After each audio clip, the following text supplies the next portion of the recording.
Hello everyone, welcome back to the channel. Today I'll be showing you how to make this beautiful shift dress. I've made this dress before for myself, but I didn't film the process, which is the one you see me wearing. However, I recently made the dress again for a client and decided to document the steps just for you. So you may notice a difference of the fabric, but the process remains the same. This shift dress is perfect for beginners and experts alike, so grab your materials and let's get started. So I started by folding my fabric in half with the right side facing each other, then I folded it again into four pieces. So this helps to ensure that your front and your back pieces are cut evenly. So I left 2 inches zipper allowance on the open part. So the folded part is going to be serving as my front. So the first thing I went ahead to do was to measure the length of the gown I'm working with. So I wanted the length to be 39 inches after sewing, so I added 1.5 inch for folding allowance and also half inch for joining the shoulder. So altogether the length is going to be 41 inches. So go ahead to mark the length that you're okay with.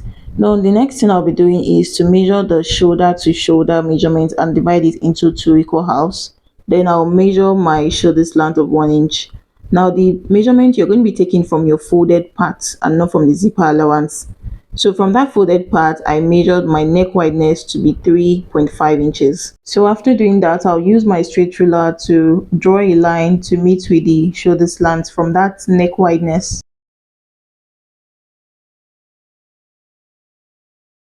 So having marked the lines with my marker to make it visible, the next thing I will be doing now is to take the neck depth that I will be working with. So from the shoulder line, I will measure down 1.5 inches, which is going to be for the back neckline. So I will extend that to the zipper allowance and then just draw a curved line to meet with the neck wideness. So when you're cutting your dress, you first of all cut out the back neckline and then take out the back fabric and cut out the front neckline. So for the front neckline, I'll measure down 3.5 inches. This is going to be for the depth of the front neckline, and then I'll use my curved ruler to just curve the line towards the neck wideness. So if you look at the front of the shift dress, it has an opening after your round neck. So what you're going to do is measure how deep you want it to be. In this case, I want it to be 8 inches. So I went ahead to mark that 8 inch. After cutting my front neck, I will share the folded part to where the neck opening stops.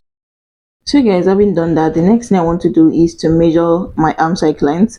From my shoulder slant, I measure down 8 inches, which is going to be for my arm side length. Then I also measured my shoulder to shoulder divided by 2 on that same arm side length. So normally I'm supposed to just rule a straight line from that point to my shoulder slant to be able to get my curve, but because I'm using my main fabric and I'm drawing with a marker, so I don't want to do that.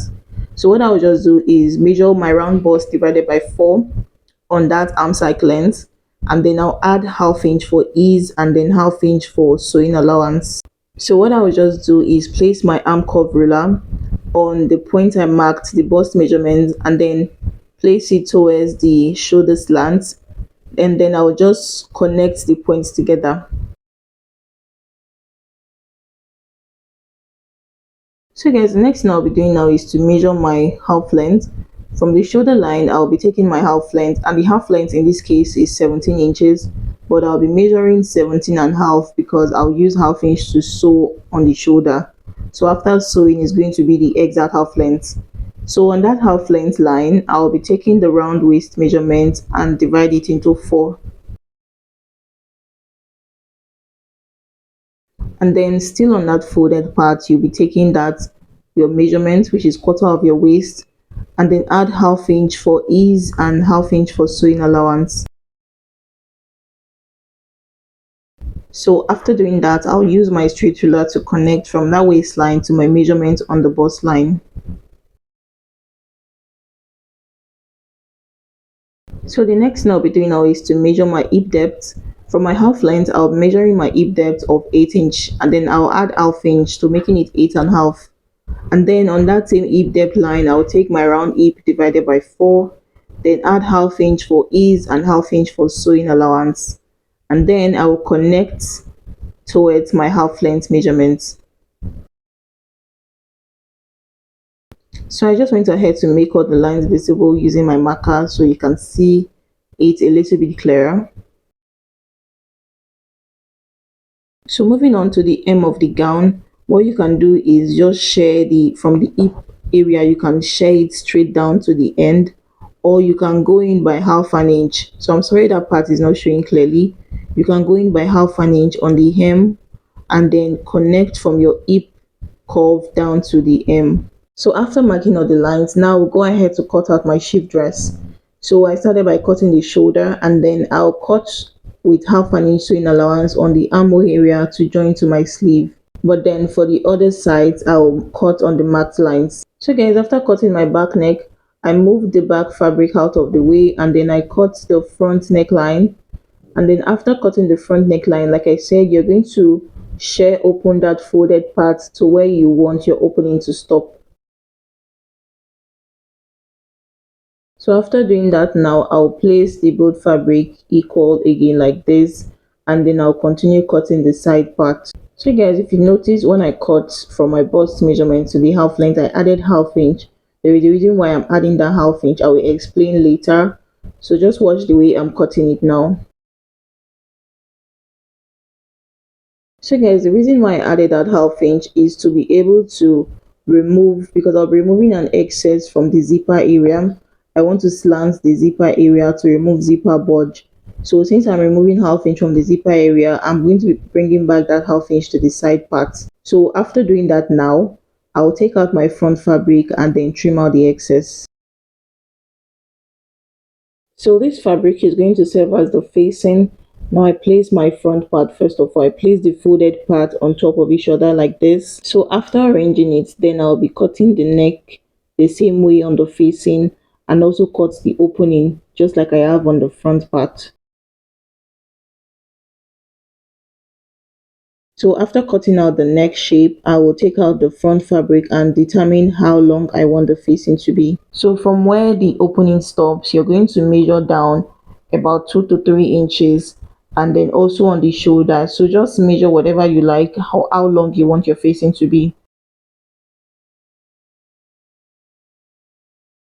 So guys, this is how the front facing should look when you're done. Now moving on to the back, I place the same way on my back, and then I'll be cutting the same round neck that I have on the back on the facing. So after cutting the facing, I move the back fabric aside and then determine how long I want the back neck facing to be.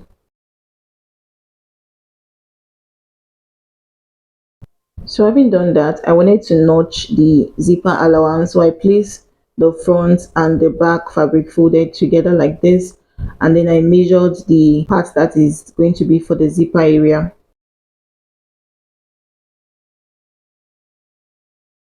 So now we're going to start sewing the facing. So you're going to place the back facing, front side facing each other like this, and then you're going to sew on the neck area with 0.5 inch allowance. Then after sewing, you push the sewing allowance towards the facing part and top stitch on top of the facing.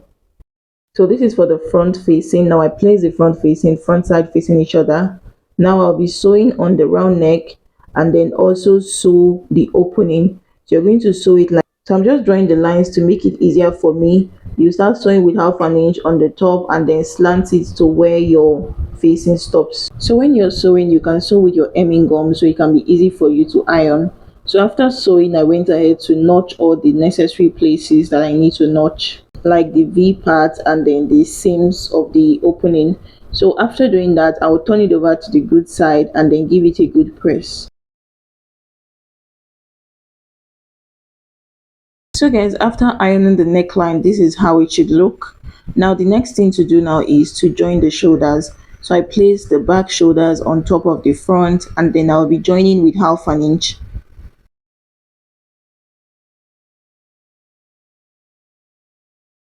So guys, after joining the shoulder, this is what I have it looking like. Now I want to go ahead to fix the zipper. So what I'll just do is measure using my zipper, or measure from the neckline to where I want the zipper to stop. So after marking the end point of the zipper, then I'll be measuring my zipper allowance and then I will stitch straight down to the hem of the gown. So after stitching that part, the remaining opening for the zipper is where I will now be fixing my zipper to.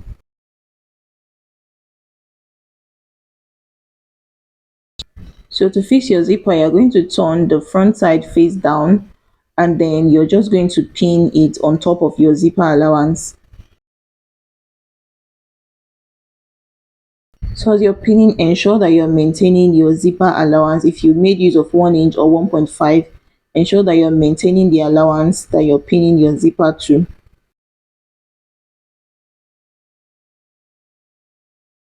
So after doing it like so, I'll be stitching very close to the teeth. Ensure that when you're stitching, you're not stitching directly on top of the teeth of the zip. So you're just going to stitch close to it, and then if you turn it to the front, it's going to look like this. So I decided to just pin the both side of the zipper to the zipper allowance so I can sew the both of them at once. So to fix the zipper, I started by zipping the head down slightly to make stitching easy for me. So this is going to allow my needle to pass without obstruction. So then I began sewing my zipper from the top, stitching carefully until I reached a certain point. So at this point, I paused and lifted up the zipper head back and continued stitching to the end of the zipper. So once the first side was secure, I repeated the same process on the other side. Now this other side, I started stitching from the bottom, and then I will sew through till I get to the top. So after fixing your zipper, you're just going to top stitch the top part of the zipper on your fabric like so. I'll do the same thing on the other side as well.